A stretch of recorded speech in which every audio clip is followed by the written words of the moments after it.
बिस्मिल्लाहिर्रहमानिर्रहीम बिस्मिल्लाहिर्रहमानिर्रहीम सल्लल्लाहु अला हबीबी मोहम्मद व अलैहि वसल्लम। अस्सलामु अलैकुम रहमतुल्लाहि व बरकातहू।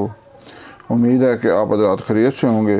मैं हकीम सफदर तबस्सुम हुसैन सफदर हर्बल क्लिनिक की जानिब से आपसे मुखातब हूँ और आप देख रहे हैं हमारा यूट्यूब चैनल। हमारे दो चैनल हैं, एक का नाम है सफदर हर्बल ट्यूब और दूसरा है पाक हर्बल ट्यूब। दोनों ही आपके अपने चैनल हैं। दोनों पर ही बड़े नहायत मुफीद और आजमूदा नुस्खा जात हम अपलोड करते हैं। दोनों को मुलाज़ा फरमाएँ और फ़ायदा हासिल करें। आज का नुस्खा है ज़ौफ़ आसाब के बारे में। ज़ौफ़ आसाब के लिए एक और ताकत के लिए एक ऐसा बेहतरीन नुस्खा आपको बता रहा हूँ जिसके चंद दिन के इस्तेमाल से इंशाअल्लाह आपकी ताकत की कमी और ज़ौफ़ आसाब दूर हो जाएगा। सबसे पहले गुजारिश है कि आप हमारा चैनल को सब्सक्राइब करें, वीडियो को लाइक और शेयर करें ताकि दूसरे ज़रूरतमंद हज़रात तक भी पहुँचे और मेरे और आपके लिए सदका जारिया बने।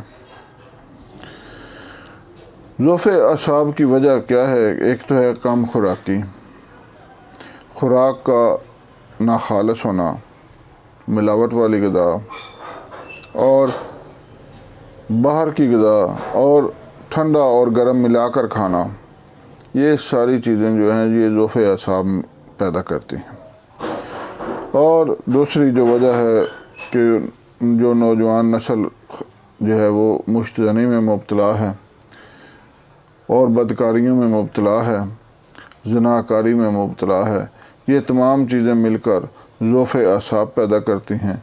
मैं आप सबसे गुजारिश करता हूँ कि इन तमाम बुरी आदतों को छोड़ें और नमाज़ पंजगाना को अपना मामूल बनाएं और कुरान पाक की तिलावत को अपना मामूल बनाएं और मस्जिद में ज़्यादा से ज़्यादा वक़्त गुजारें। हजूर नबी करीम सल्लल्लाहु अलैहि वसल्लम के इरशादात पर अपना मुकम्मल यकीन रखें, क्योंकि उनके इरशादात पर यकीन करके ही हमारी दुनिया और आखिरत में कामयाबी है। अगर हम उनके इरशादात पर यकीन नहीं करेंगे, अमल नहीं करेंगे तो दुनिया और आखिरत में नाकामी का सबब बनेगा और ये बहुत ही बड़ा नुकसान है। आसाब की ताकत के लिए चाहिए कि खुराक अच्छी करें, गोश्त को अपनी ग़िज़ा का हिस्सा बनाएं और वक़्त बे वक़्त ना खाएं, टाइम पर खाएं। खाने का असूल ये है कि आधे पेट खाना और खाकर दोबारा ना खाना,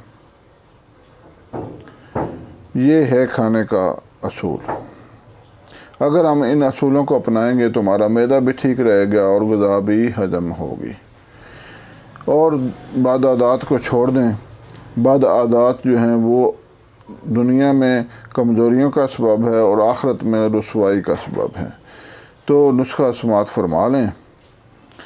आपने लेना है 3 चीज़ें हैं सिर्फ, शिंगरफ 3 माशा, ज़ाफ़रान 3 माशा और मुशक यानी कस्तूरी 1 रत्ती।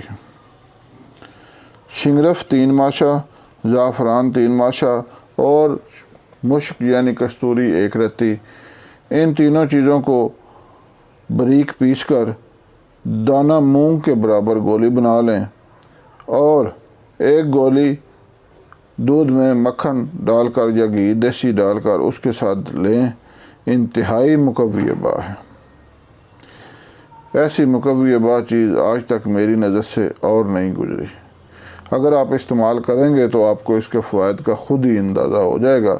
लेकिन मैं बार बार ये कह रहा हूँ कि इसको इस्तेमाल करने से पहले अपनी आदत जो हैं उनको अच्छा करें, बुरी आदत को छोड़ दें, ग़िज़ा को अच्छा मतवाज़न बनाएं, तभी दवाइयाँ भी असर करती हैं। उम्मीद है कि आप इस मज़मून से फ़ायदा उठाएँगे। अल्लाह हाफ़िज़।